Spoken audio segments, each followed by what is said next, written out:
Je m'appelle Bruno Ruscon, expert comptable, commissaire aux comptes. Je suis associé du cabinet Premier Monde, qui est un cabinet situé à Lyon et Paris. Nous sommes 6 associés et environ 80 collaborateurs. Nous travaillons beaucoup dans l'accompagnement à la création de sociétés, start-up ou tout domaine, parce qu'effectivement, ça fait des années que nous avons dans notre clientèle des fonds d'investissement, des business angels, et qu'avec ces gens-là, nous avons toujours, depuis pas mal d'années, accompagné des créations avec des belles opérations, des beaux succès, ou alors également quelques échecs. Par rapport à ça, aujourd'hui, il m'a été demandé de vous, dans les aspects financiers, de vous parler des principes comptables, appréhender les principes comptables et dialoguer avec les principaux partenaires financiers. Alors, c'est appréhender les principes comptables. Je peux vous dire qu'on pourrait faire un cours magistral de quelques dizaines d'heures qui serait redoutablement pénible.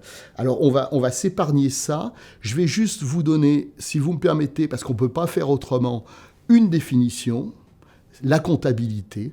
Et après, on va voir ensemble ce qu'on peut en faire un peu intelligemment. La comptabilité, c'est quoi? C'est un ensemble de conventions et de règles qui consistent à recueillir, compiler les données liées aux événements et aux opérations financières afin de présenter la situation financière et les activités économiques d'une entité. Quand j'ai relu ça en préparant cette intervention, ça m'a fait sourire. Mais en fait, finalement, vous apercevez très vite que la comptabilité, et si on doit parler, si vous voulez, des principes comptables, la comptabilité, c'est compter. Ça veut dire quoi, compter? Ça veut dire s'occuper de rendre compte financièrement de ce qui s'est passé. Compter, je dirais, ça c'est la phase classique, banale, basique de mon métier d'expert comptable.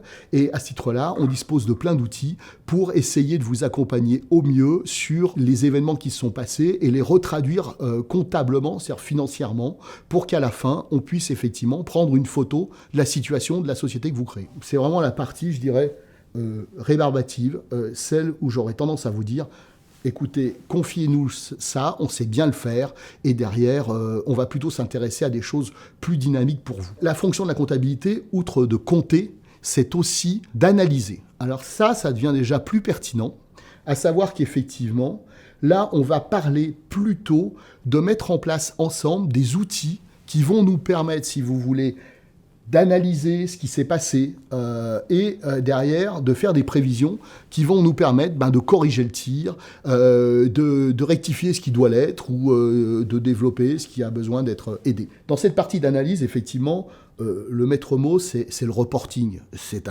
Alors c'est un terme un peu barbare. En gros, le reporting, c'est un tableau Excel de ce qui s'est passé au mois le mois. Et j'insiste sur la fréquence du reporting. Parce que, si vous voulez, la comptabilité, si on la laisse faire dans sa formule de base, en fait, on prend une photo de la boîte une fois par an. Donc, je ne sais pas si vous voyez, mais enfin, en un an, il peut s'en passer des choses. Donc, pour moi, je dirais, un expert comptable, ça sert évidemment, par les principes, à vous assurer une comptabilisation correcte pour pas que vous ayez de soucis sur des plans déclaratifs avec les différentes administrations et tout ce qui s'ensuit. Mais surtout, c'est également quelqu'un qui doit s'organiser pour vous aider dans la gestion. Pour vous aider dans la gestion, il ne va pas faire votre métier à votre place, bien sûr que non, mais il va surtout essayer de vous trouver, de définir avec vous les bons outils pour pouvoir hyper souvent vous donner une espèce de photo de ce qui s'est passé sur le mois écoulé, ou sur les mois écoulés, et sur la tendance que l'on a, et sur ce qui va se passer dans les mois qui suivent, si ça continue sur la même tendance. Donc cette notion de reporting, pour moi, elle est fondamentale, et elle est, à mon avis, là où quelqu'un comme moi est utile pour vous accompagner. Et ensuite, la troisième fonction de la comptabilité, c'est communiquer. Parce qu'évidemment, on parlait dans ce que vous me demandiez de vous définir dans les principes comptables et le dialogue avec les partenaires financiers, c'est la communication. La communication avec qui? La communication avec la banque, avec l'assureur aussi, vous me disiez, avec surtout les investisseurs, avec effectivement, je rajouterais les administrations fiscales, sociales. Et là, effectivement, il faut que l'on mette en place des outils de communication financière. Alors bien sûr, le banquier, lui, ça va être assez simple. Tant qu'on lui demande rien, il va demander simplement le bilan et le compte de résultat une fois l'exercice écoulé.